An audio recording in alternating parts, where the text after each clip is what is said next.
All right, thanks for joining us today. We're going to take a quick look at Doom from the Fantastic Four Future Foundation set. He is number 67.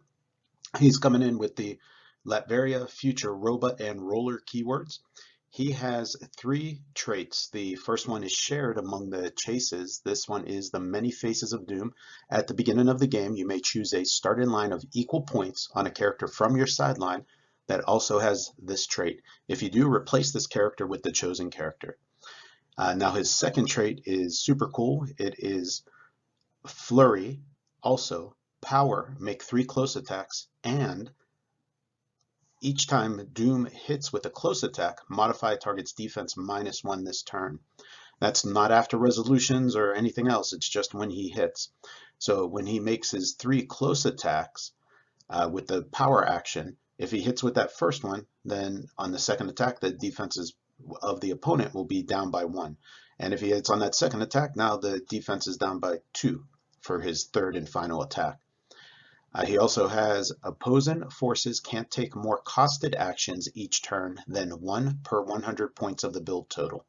So on a standard 300-point build, that means leadership or anything else is not going to come into play. You are limiting your opponent's costed actions to 1 per 100 points.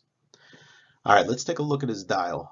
But really, the second trait with the flurry and the power to make 3 close attacks, when we look at his dial, that trait is going to be phenomenal. He also has the Minions of Doom team ability. With the amount of damage output that he's going to have, that might come into play more often on this character than it does on some other characters that have that. So that team ability is when this character KOs a standard opposing character after resolutions, he'll 1-click on a friendly character using this team ability. 2 things to note there: it has to be a standard character that he KOs, and the heal 1 can be on a friendly character. That means including himself. So he could choose himself to heal, or he could choose another friendly with that team ability.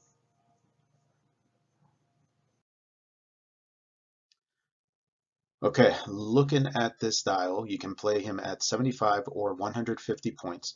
For 150, you're getting 10 clicks of life. For 75, you're getting 6 clicks of life. I could see either dial, but the 75, you're still having a phenomenal damage output for half of the point investment, the team build investment. So let's take a look at the starting click on both of them. So for 150, you're getting a 12 movement charge with a 12 attack blades, 18 defense with invincible, and a 4 damage with battle fury. For 75, you're getting an 11 charge, 11 attack, 18 defense with impervious, and a 4 damage. So both of those charges become a 6. So that's the same. A 12 and 11 are still going to be comparable, especially if he hits, then that defense goes down. So you should have a good chance of hitting with either of those values. 18 defense on either one is great, and the damage output is the same on either starting line. So playing him at 75, you're really not losing too much top click. Now, the damage output from what he can do, just normal attack, if he does his power, make 3 close attacks, that's 3 attacks. If he hits with each one, he's dealing out 4 damage for 12 damage. Now, if you combine that with his blades, that gives you a potential of up to 6 damage on each one of those hits.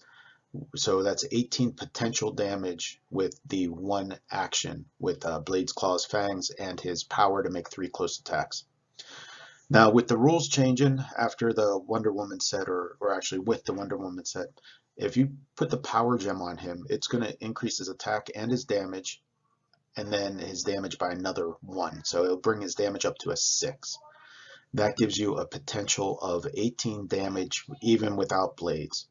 And if he rolls 10 or higher, you're going to be dealing 1 penetrating damage with that power gem. Right, so all in all, I think this Dr. Doom is super good. The damage output is fantastic. Being able to limit your opponent to 1 action per 100 points is great also. So what he brings for either one of the point cost, 150 or 75. I like both. He has reducers throughout, solid damage values printed on his card before you add anything else into the mix. His robot keyword should combine well with more than a handful of characters that do some kind of enhancement to robots, either add in ways you can heal them or damage or things like that. There's a lot of different characters that interact with that robot keyword. So he should find his way onto a lot of teams. Let me know what you think in the comments below, and thanks for watching today. Check it out. If you dig what we do, go ahead and like and subscribe. Thanks for watching.